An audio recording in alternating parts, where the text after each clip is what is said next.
기도하겠습니다.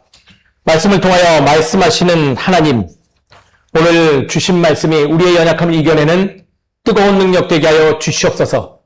전한 자의 모습 가리우시고 오직 말씀에 기록된 주의 형상만을 발견하는 복된 시간 되기를 원하오니 인도하여 주시옵소서.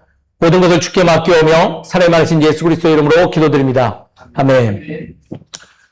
서로 옆을 보면서 인사하도록 하겠습니다. 당신 얼굴을 보니 내 얼굴이 보이오라고 서로 인사하겠습니다. 인사하시죠.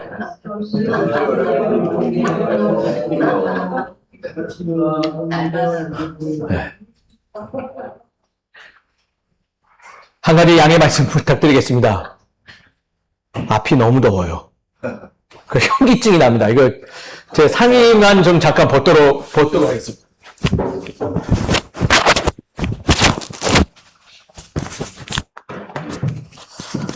많이 덥네요. 많이 더워요. 요걸 선풍기를 여기다 안 놓으면 여기가 안 시원해집니다. 그러니까 저는 한 명이니까 괜찮으니 염려 안 하셔도 될 것 같습니다. 저희는 괜찮아요. 예. 이거 한다고 별로 오지는 않습니다. 말씀 전하죠? 혹시 지난주에 제가 내드린 숙제 하셨을까요? 예? 숙제를 했다. 손. 예. 어떤 숙제를 하셨는지요? 그건 금요 모임 숙제고요. 지난주에 숙제 하나 더 내드렸는데요. 기억 안 나시죠? 제가 지난주에 분명히 설교할 때 이랬습니다. 34장의 내용이 굉장히 어려우니 뭐 하라고요? 집에 가서 꼭 한번 읽어오시라고요. 한 분 계신가요? 김혜련 성도님 한 분. 또 읽어오신 분. 네. 이럴 줄 알았습니다. 읽으셔야 됩니다. 왜냐하면 지난주 우리가 함께 나눴던 34장과 오늘 저희가 보는 35장은요. 사실 하나의 세트장입니다. 34장이 이해가 돼야지 35장에 담겨있는 바른 주제를 발견할 수 있기 때문에 꼭 읽어오시라고 제가 말씀드렸던 것입니다. 읽어오지 않았지만 그래도 잠깐 지난주의 내용을 좀 함께 나누죠. 지난주 저희는 창세기 34장을 통해 제목 기억나시나요? 제3의 길이라는 말씀으로 함께 나누었습니다. 그 길이라 하면 어떤 것이냐라고 설명드리기 위해서 이런 얘기들을 나눴죠.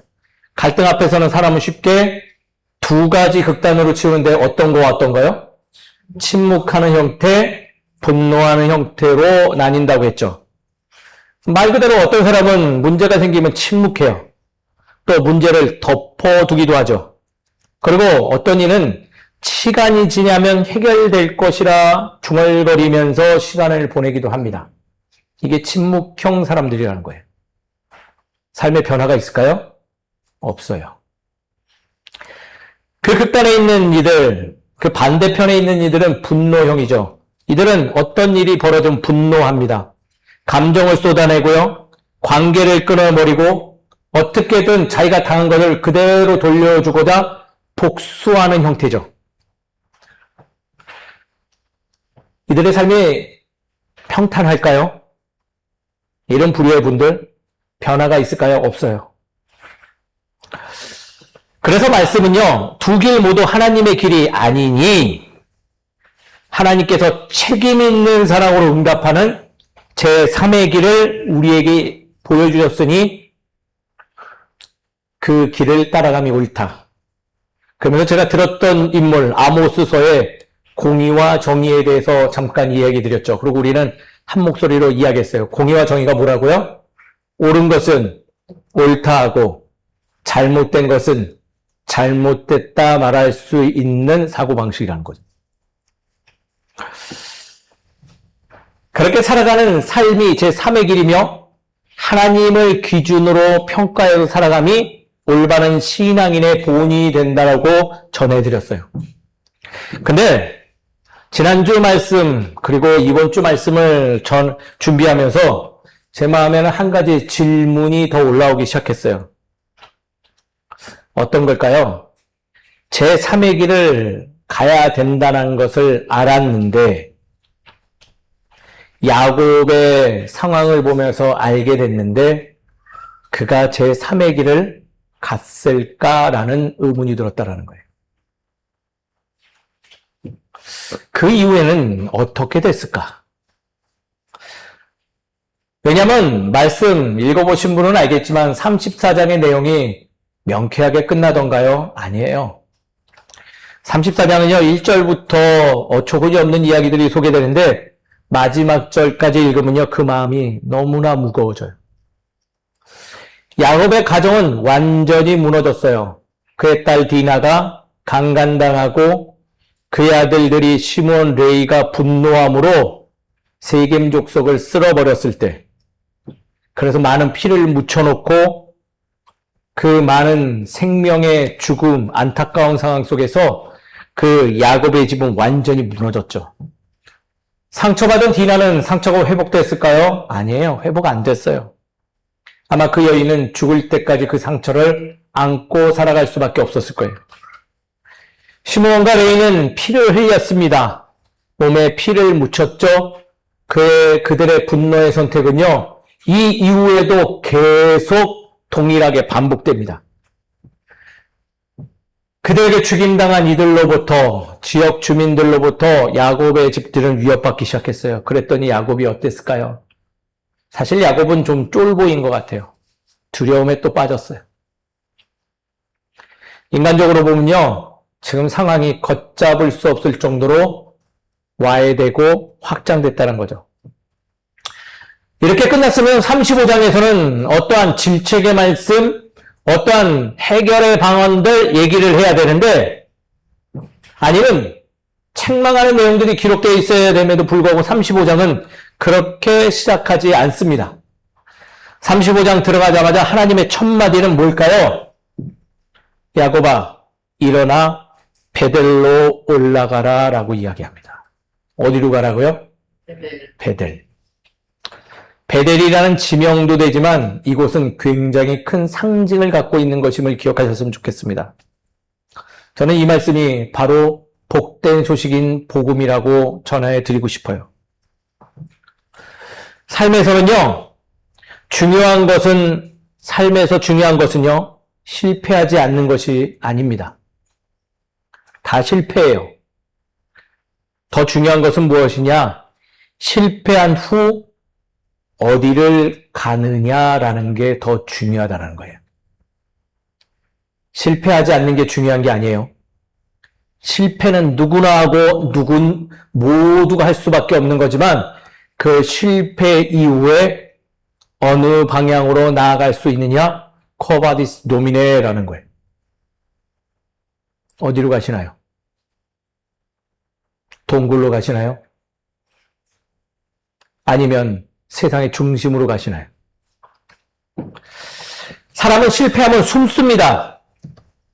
회피하죠. 아니면 혼자 죽기 싫어서 넓은 곳으로 가서 같이 죽자 얘기하는 사람들 많습니다. 신앙인들 어떨까요? 신앙인도 똑같이 실패합니다. 신앙인들 그러면서 예배를 회피합니다. 기도를 멈추고 하나님을 멀리하죠.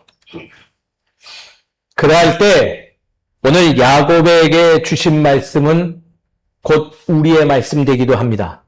따라합니다. 그래도 베델로 올라가라. 실패할 때 어디로 가라고요? 베델로 올라가라. 오늘 말씀은 실패를 지우는 이야기 아닙니다. 실패한 사람을 다시 부르는 하나님의 이야기로서 야곱 한 사람의 문제가 아니라 우리들의 문제를 이야기하며 우리들에게 야곱과 동일하게 하나님은 뭐라고 하신다고요? 얘들아, 베델로 올라가자 라고 이야기한다는 거예요. 사랑하는 성도님, 오늘 우리에게 주신 말씀, 베델로 왜 올라가야 되는지 깨닫는 저와 여러분 되시길 주의 이름으로 축원드립니다. 35장은요, 매우 많은 내용들이 기록되어 있어요. 34장도 많이 기록되어 있지만 35장도 많이 기록되어 있어요. 첫 번째 우리가 읽은 부분을 보면 야곱이 어디로 가는 게 기록됐을까요? 베델로 올라가는, 가족들과 베델로 올라가는 내용이 기록되죠. 또 오늘 읽은 내용 중에 또 있어요. 뭘까요? 가족들이요, 뭘 버릴까요? 우상을 버렸다라고 되어 있어요. 이것도 참 재밌는 내용이에요. 또 하나님께서 다시 나타나심을 드러내주는 장이 35장이에요. 또 35장에 무슨 내용이 있냐면 누가 죽을까요? 라헬이 죽습니다. 루벤이 죄를 범하고요. 어떤 죄? 부끄러운 죄, 아비의 침상을 덮이는 죄도 드러나고 또 걸출한 인물 한 명이 죽음을 맞이하죠. 누굴까요? 야곱의 아버지 이삭이 세상을 떠납니다. 기쁨과 슬픔, 회복과 아픔이 그냥 어울러져서 다 기록되어 있는 거예요. 근데 이 많은 사건들 중에 가장 먼저 기록된 게 무엇이라고요? 베델로 올라가자라는 말씀이라는 거예요. 저는 이 1절의 내용과 배치가 너무 중요하다고 생각되어집니다. 하나님은요, 먼저 야곱의 실패와 과오를 따지기보다는, 즉, 너 왜 그때 침묵했느냐? 너 왜 그런 선택을 했어? 왜 가정을 지키지 못했느냐? 이런 것들을 묻지 않으십니다. 도리어 먼저 일어나고 베델로 올라가자라고 이야기하시죠. 이 부분만 보더라도 깊은 신앙의 깨달음이 있습니다. 그럼 뭘까요? 하나님은 우리를 실패보다 하나님께서 부르심이 더 먼저 존재하는 분이라는 걸 깨닫게 하는 거죠. 어떤 이는 신앙생활 하다 보면 맨날 그래요. 아, 내가 지난주에 예배 안 드렸더니 이런 일이 벌어졌나 봐요. 이게 무슨 말도 안 되는 소리예요. 하나님은요, 어떤 순간에도 가장 먼저 뭐 하신다고요? 우리를 불러주시는 분이라. 어디로? 그의 집으로. 사랑하는 성도 여러분, 부르시는 하나님의 응답하시는 우리 모두가 되기를 주의 이름으로 축원드립니다.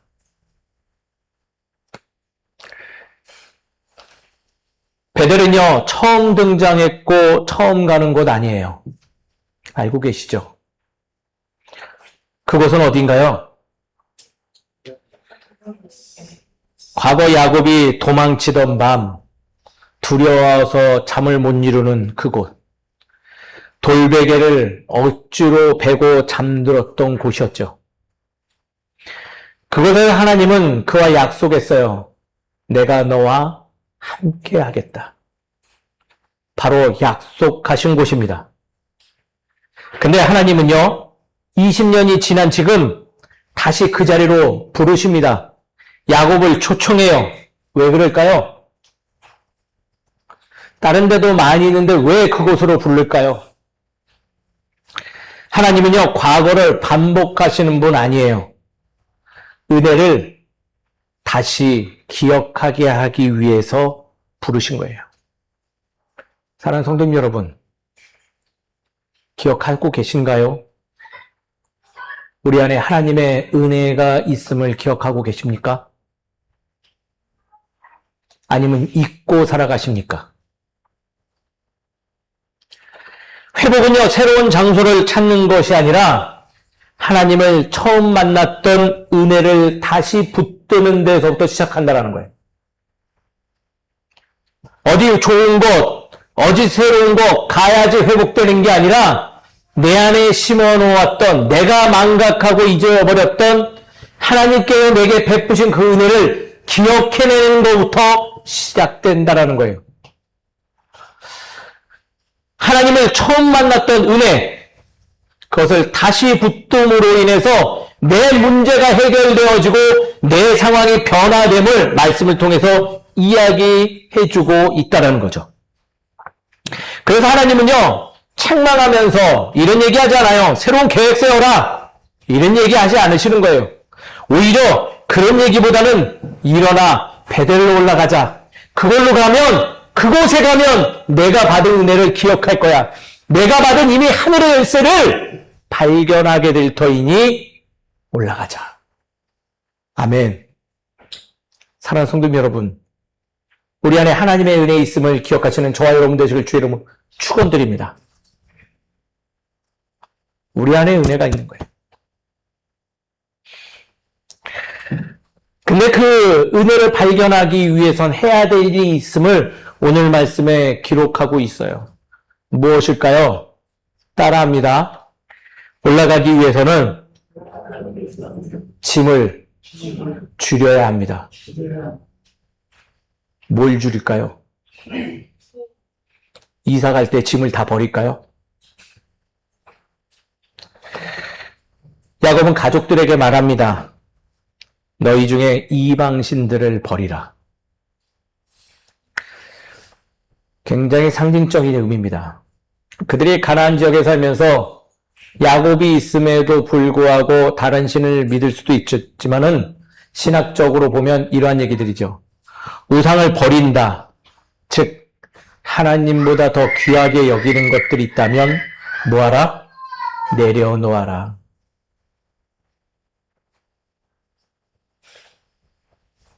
우상이 있으신가요? 아마 있을걸요? 그거 내려놓으래요. 또 그로 인해서 가족들이 귀고리를 버립니다. 굉장한 의미가 있는 거죠. 뭘까요? 귀고리가 많아서 버릴까요? 그냥 왜 많은 장신구 중에 하필은 귀고리일까요? 그동안 들어왔던 과거의 삶과 흔적들을 그 연결된 흔적들을 내려놓았다라는 의미도 됩니다. 많은 것 듣고 하나님의 방법이 아닌 자기의 길을 선택해서 가시잖아요.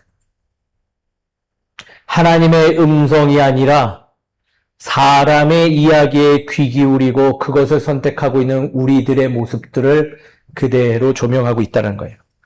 그 가족은 귀고리를 버렸어요. 그리고 마지막 한 가지 더 했죠. 자신을 정결하게 합니다.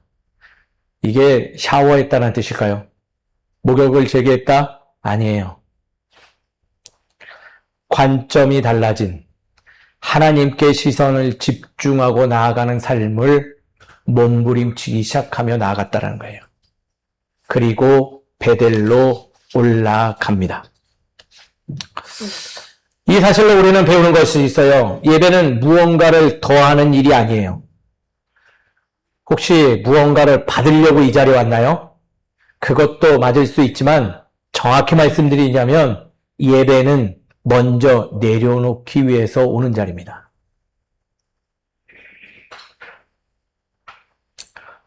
아직까지 옛 습관을 내려놓지 못한 분들 이 자리에 많은 줄 압니다. 똑같죠? 복사기 하듯이 지난주 예배드리는 모습과 이번 주 예배드리는 모습 똑같아요. 자리도 똑같아요. 삶도 똑같아요. 거기에 뭘 더하시려고 오시는 겁니까? 예배는요, 내가 베델로 가기 위해서 내려놓는데 더 우선인 곳입니다. 우리에게는 우상이 존재합니다. 돈일 수도 있고 자존심일 수도 있고 과거의 상처들일 수 있죠. 또 내 방식에 대한 집착일 수도 있습니다.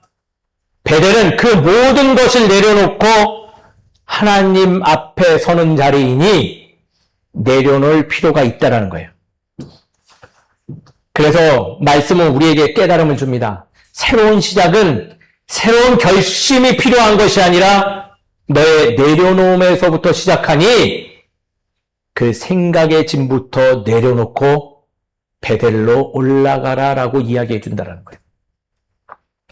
사랑하는 성도님 여러분, 베델은 그런 곳이에요. 주님 앞에 주님의 그대로의 모습, 창조된 모습으로 나아가는 자리. 내 것을 꾸미고 내 것을 바리바리 싸가지고 가서 가는 자리가 아니라 내 우상을 내려놓고 내 과거의 방법들을 내려놓고 내 옛사람의 모습을 내려놓고 주 앞에 나아가는 자리, 그게 제3의 길이요 베델이라고 이야기하고 있다는 거예요. 사랑하는 성도님 여러분, 우리 다 함께 베델로 가는 우리 모두가 되길 주의 이름으로 축원드립니다. 그러나 우리는 이 베델로 가기보다는 늘 뭐예요? 익숙한 우리의 방법, 우리의 길을 선택하는 모습이 더 많죠. 아주 황소 힘줄보다도 더 질긴 것 같아요. 하나님을 사랑하고 하나님의 방법을 붙든다 하지만요, 늘 어떤 방법을 붙들까요? 자기 방법만 붙들어요. 그거 더 웃긴 얘기들 많이 해요. 왜 안 변하는지 모르겠대요. 저는 알 것 같아요. 맨날 똑같은 방법에 맨날 똑같이 하는데 뭐가 변할까요? 사적인 예배로 드려야 될 예배에 대해서 그 가치를 모르고 미뤄둡니다. 그리고 또 뭐라고요? 삶이 변했으면 좋겠대요. 안 변합니다. 죄송한데 안 변해요. 여지도 없습니다. 또 있어요. 유일한 숨통이라면서 중독처럼 돼버린 일들 멈추지 않아요. 너무 많죠? 술, 담배, 각종 습관에 쩌든 것들, 이 핑계 저 핑계 대면서 절대 안 내려놓습니다. 가족이 상처받아도 자기의 삶이 무너져 내려도 마치 잘났다는 듯이 계속하죠. 바쁘다는 또 핑계로 뭘 안 해요? 잠시 잠깐 할 수 있는 기도도 일상 속에서 멈춰버립니다. 이런 얘기를 들려오면 또 하는 거 있죠. 나 하나쯤은 괜찮다면서 교회를 멀리하기 시작하죠. 이러한 핑계, 저러한 핑계, 각종 이유들을 갖다 붙이며 베델로 가자라는 하나님의 음성에 내가 왜 그 길로 가야 됩니까? 내가 예전에 갔던 데인데 거기 아는데 뭐하러 갈 필요 있습니까? 라고 정면으로 반박하죠. 그러나 하나님은요, 실패한 그 자리에서 가장 먼저 베델의 마음을 회복하라라고 말씀해 주십니다. 그래야지 변한다. 그래야지 해결된다. 그래야지 내가 감당할 수 있다라고 이야기해 주시는 거예요. 세상은요, 우리에게 이런 걸 가르쳐요. 문제를 해결한 다음에 하나님을 찾아가도 된다라고 이야기하죠. 그게 맞나요? 그게 맞아요? 제가 단적인 예로 고3들 얘기를 많이 해줘요. 고3 부모들 얘기. 고3 때 부모님 찾아와서 그래요. 목사님, 우리가 고3이니까 우리 애가 수능만 끝나면 다시 교회 올 수 있도록 할게요. 돌아온 애 한 명도 못 봤어요. 문제 해결되면요, 자기 길 가지 또 안 와요. 언제 오셨던 적 있나요? 스스로도 생각해 보세요. 겉봐! 내 방법이 맞았지. 그러고 얼마 못 가서 또 후회하고. 신앙은요, 반대입니다. 하나님은 자신에게 먼저 오라고 알려주시는 분이에요. 어떤 문제든 수고하고 무거운 짐진 자들아, 다 내게로 오라고 하십니다. 대단한 것을 시도하기보다는 하나님께 돌아옴이 먼저다라고 이야기해 주세요. 베델은 야곱에게 분명 특별한 장소였을지는 몰라요. 그러나 그곳은 처음부터 웅장한 성전이 있던 것도 아닙니다. 도망치던 사람이 돌 하나를 베고 누웠던 쓸쓸한 자리죠. 그 자리에 하나님께서 찾아오시자마자 변화가 있었어요. 평범한 들판이 베델로 변했고 그 안에 언약이 세워졌어요. 곧 하나님의 거룩한 집이 되었던 그 자리. 그 자리를 하나님은 뭐 하라고요? 기억하라라고 이야기해 주신다는 거예요. 베델은 대단한 환경을 만들어야 만날 수 있는 자리 아닙니다. 우리 안에 심겨진 그 작은 씨앗과도 같은 하나님의 은혜를 발견하는 자리예요. 기억해내는 자리예요. 그리고 기억해내므로 어떤 일을 하는 것, 즉 대단한 일을 하는 것이 아니라 방향을 그분의 생명의 길로 옮겨놓는 거예요. 사랑하는 성도님 여러분, 베델로 가고자 하면 삶이 회복되기 시작합니다. 베델로 가고자 한다면 기도가 회복되면서 관점이 회복되어집니다. 베델로 가면요, 하나님을 다시 만나면 그 길도 다른 길들이 보이기 시작한다는 거예요. 다시금 말합니다.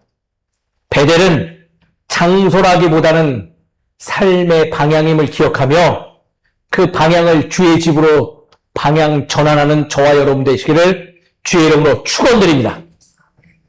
그러면 반드시 우리들의 문제들이 주님께서 도와주실 줄 믿습니다. 그렇다면 오늘의 말씀을 가지고 우리는 어떻게 살아갈까요? 첫 번째는요, 너무 간단합니다. 세밀한 하나님의 부르심에 민감해질 필요 있어요. 뭐 하자는 거 아니에요. 뭐 하자고요? 민감할 필요가 있다는 거예요.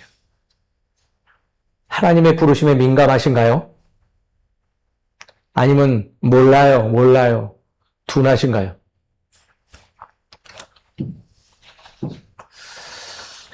요란한 눈앞에 실패와 현실에만 매이지 않도록 주의하자라는 의미를 담고 있는 이야기입니다. 우리의 일상은 어떤가요? 일상 고요하세요? 저는 고요하지 않아요. 두 아들 때문에 아주 그냥 하루가 그냥 늘 시끄러워요. 우당탕탕탕탕 하지 말아야 해도 또 해요. 뭐 집에서 나오면 또 고요할까요? 뭐 이제 하다 길 가다 너구리도 튀어나오고 장수풍뎅이도 날라와서 제 가슴에 붙고 뭐 하루도 뭐 고요한 적이 없는 것 같아요. 늘 요란하죠. 번쩍번쩍하고 어마어마한 일들이 우리 곁에서 막 자꾸 터져요. 하지만요, 일반적으로 요란하고 번쩍거린다라는 요소는요, 어떤 것을 의미하는지 한번 생각해 보셨을까요? 무언가를 과장되게 해서 아주 중요한 것을 보이지 못하게 할 때 사용되어지는 요소가 바로 요란함과 번쩍거림이라는 거예요.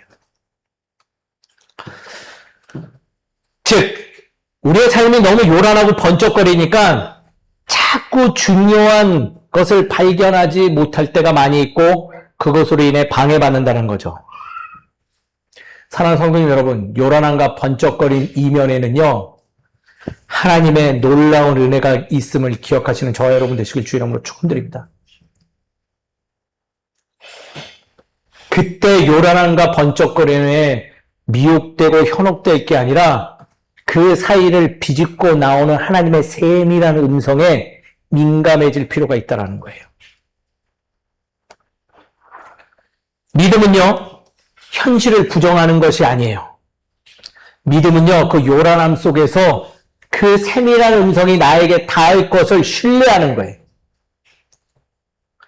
그래서 의도적으로 민감해지려고 노력해야 된다는 거예요. 현실 안에서 세밀한 주의 부르심을 내가 찾고자 의도적으로 애써 보셔야 된다는 거예요. 그러지 않으면요, 그 세밀한 음성을 놓침으로 모든 것을 잃어버리게 됩니다. 어느 대중가수의 노래 가사말이 참 마음을 이렇게 콕 찔렀어요. 빠르게 가다 보면 고양이 한 마리도 볼 수 없대요. 바쁜 걸음을 멈추고 숨을 쉴 때 놓친 것들이 보이기 시작하고 세밀한 주의 음성들이 내 귓가에 닿게 될 줄 믿습니다. 그 고요한 시간이 언제일까요? 우리는 신앙적으로 예배라고 이야기합니다. 사랑하는 성도님 여러분, 이 자리는 민감해지셔야 될 자리예요. 주무실 때가 아닙니다. 다른 것에 정신을 팔려서도 안 됩니다. 긴박한 상황에서 선택하는 것은, 요란함 속에 선택하는 것은 헛된 게 더 많아요. 사랑하는 성도님 여러분, 예배를 통해서 잠시 멈추고 주의 세밀한 음성에 귀 기울이는 저와 여러분 되시길 주의 이름으로 축원드립니다. 그래서 민감한 신앙인들이 되셨으면 좋겠어요. 두 번째는요, 야곱의 가족들이 했던 거예요. 집착은 내려놓고 발걸음은 어디로요? 베델로 갈 필요가 있다는 거예요. 바로 예배의 자리로 나가야 된다는 거죠. 우리가 붙잡고 있는 익숙한 방식, 집착, 상처, 고집을 제발 좀 내려놓으십시오. 조금이라도 내려놓으세요. 하나라도 내려놓으시죠. 베델은요, 그러한 우상들을 가지고 갈 수 있는 자리 아니에요. 만만한 자리 아니에요. 예배는 삶의 새로운 전환점 되는 곳이기에 내게 익숙한 것은 내려놓는 자리임을 꼭 기억하셨으면 좋겠어요. 아까 제가 말씀드렸죠? 예배는 더하는 자리 아니에요? 뭐 하는 자리라고요? 내려놓는 자리예요. 아들이 물었어요. 아빠, 왜 교회 클럭스 신고 가면 안 돼요? 그래서 대답해 줬어요. 이해할지 모를지 몰라도 대답했죠. 그래, 아들아. 더워서 편해서 신고 갈 수는 있지만 예배라는 것은 그런 자리가 아니야. 익숙함을 가지고 편하게 가는 자리가 아니라 의도적으로 내가 정중하고자 애쓰려고 가는 자리야. 될 수 있으면 내게 익숙한 것을 내려놓는 자리임을 아들에게 설명해 주었죠. 아들 이해했나? 아들들. 눈빛을 보니 아직 멀었군. 신앙은요, 내게 자유 주신 이에게 그 자유를 맡김을 즐겨하는 자리입니다. 내 것이 아닌 주인의 것으로 주인의 자리를 높이는 것이 바로 예배예요. 그게 베델입니다. 변화를 추구하실 마음이 있나요? 내려놓으십시오. 내 것을 내려놓으십시오. 그리고 베델의 자리로 돌아가는 저와 여러분 되시길 주 이름으로 축원드립니다. 마지막 세 번째입니다. 다시 시작하시는 하나님을 분명히 신뢰해야 될 줄 믿습니다. 뭐 하시는 하나님이요? 다시 시작하는 하나님이에요. 모르고 있는 얘기들 아니에요. 혹시 과거 때문에, 나의 잘못된 선택 때문에 다시 시작할 기회가 없다고 생각하시는 분들 계신가요? 아마 많을걸요? 그러니 늘 제자리에 멈춰 계시죠. 부끄럽고 잘못된 생각 결코 아닙니다. 우리는 인간이고 연약하기 때문에 들 수 있는 생각이에요. 왜냐하면 야곱도 그랬을걸요. 오늘 말씀을 보면요, 야곱도 여전히 두려워요. 은혜 받고 살아가는데 완전히 은혜와 동떨어지는 일만 가득하니 그러한 마음이 드는 것도 당연한 거예요. 그러나 하나님은 그걸 모르실까요? 알고 계세요. 하나님은 그래서 야곱과 우리에게 말하죠. 그래도 뭐 하라고요? 베델로 올라가라. 뭐 해도, 그래도. 묻지도 따지지 말고 올라가라. 하나님께 돌아가기만 하면 다시 시작할 수 있기에 알려주시는 말씀이에요. 회복은 내가 잘해서가 아니라 하나님께서 부르셨기 때문에 시작되는 거예요. 뭐 했기 때문에요? 하나님께서 부르셨기 때문에. 이거 저의 주장 아니에요. 말씀은 이것을 끊임없이 우리에게 보여줍니다. 그 대표적인 인물이 누굴까요? 바로 사도 중에 으뜸이라고 했던 베드로죠. 베드로는 예수님을 3번이나 부인했어요. 다 아시는 얘기죠? 3번 부인했어요. 부활하신 주님을 만난 뒤에도 나는 물고기를 잡으러 가야 됩니다. 나 같은 사람은 안 됩니다라고 외쳤던 이였죠. 그는 옛자리로 돌아갔던 인물이에요. 그러나 예수님은 그러한 베드로도 다시 찾아오시고 부르셔요. 그냥 부르신 것도 아니라 손수 아침밥 해주시며 불러주세요. 실패를 충으로 시작하는 거 아니시고요. 그 따뜻한 손길로 아침을 먹이시며 내가 나를 사랑하느냐 물으며 다시금 이야기해줘요. 내가 불렀으니 돌아와라. 돌아와라. 돌아와라. 내가 나를 사랑하느냐? 나를 진정 신뢰하느냐? 그렇다면 돌아오면 돼. 그러면 거기서부터 다시 시작할 수 있어. 내 과거는 숨길 수 없지만은 내가 너를 다시 시작하게 할 거야. 다시 일어나게 할 거야. 다시 하나님의 사람으로 자녀됨으로 만들어줄 거야 라고 말씀하시는 게 말씀에 기록되어 있다니까요. 주님이 다시 찾아오시고 부르셨기 때문에 우리는 다시 시작할 수 있음을 기억해야 됩니다. 사랑하는 성도 여러분, 주님 부르셨기에 다시 시작하실 것입니다. 일어나십시오. 회복하십시오. 오늘 예배로, 말씀으로 주님은 우리 곁에 오셔서 불러주십니다. 그러니 오늘부터 우리는 또 다시 시작할 수 있는 힘을 받았습니다. 그것을 신뢰하는 저와 여러분 되시기를 주의 이름으로 축원드립니다. 말씀을 정리하죠. 창세기 35장은요. 베델에 올라간 뒤 모든 문제가 사라졌다고 이야기하지 않아요. 예배를 드린 후 베델로 간 후에도요. 라헬은 떠났어요. 르우벤은 큰 죄를 범했고 야곱의 아버지는 죽음을 맞이했죠. 베델로 올라갔다고 눈물이 끝난 것도 아니었어요. 예배가 회복되었다고 모든 관계가, 환경이 한순간에 완전해진 것도 아니었습니다. 그러나 분명히 달라진 것이 있어요. 문제 가운데서도 야곱을 붙들고 있는 하나님의 언약이 사라지지 않았음을 발견했다라는 거예요.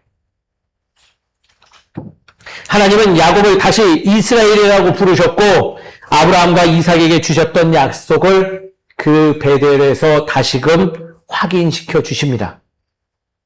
베델은요, 모든 문제가 끝나는 자리가 아니에요. 문제가 남아있어도 하나님의 언약을 붙들고 다시 걷기를 결단하는 자리입니다. 이것이 우리의 소망됩니다. 우리의 삶에도 여전히 눈물이 있고 해결되지 않은 문제 있으며 예상하지 못한 아픔이 찾아올 것이에요. 그래 이미 찾아왔을지도 몰라요. 그러나 우리의 형편이 하나님의 언약을 무효로 만들 수는 없음을 기억하십시오. 하나님은 오늘도 그래서 우리를 부르십니다. 일어나 베델로 올라가자. 실패 때문에, 잘못된 선택 때문에, 과거 때문에 숨어있지도 마십시오. 문제가 남아있어도, 눈물 남아있어도, 상처 남아있어도 그래도 버릴 건 버리고 내려놓을 건 내려놓으며 하나님을 향해 그 방향을 돌리십시오. 그곳에서 우리는 책망보다 은혜로 부르시는, 다시 시작해야 하시는 하나님을 반드시 만나게 될 것입니다. 그리고 그 은혜 가운데 우리는 새로운 삶을 취할 줄 믿습니다. 사랑하는 성도 여러분, 우리 그래도 베델로 가시죠. 함께 주의 자리로 돌아가는, 그리고 주의 사랑을 기억해내는 우리 모두가 되기를 주의 이름으로 축원드립니다. 기도하겠습니다. 사랑과 은혜가 풍성하신 하나님 아버지, 오늘도 말씀을 통해 실패한 우리를 포기하지 않으시고 다시 부르시는 하나님의 사랑을 깨닫게 하시니 감사합니다. 우리는 실패하면 숨고 상처를 입으면 예배를 미루고 문제를 해결한 후에야 하나님께 나아가려고 했던 연약한 사람들입니다.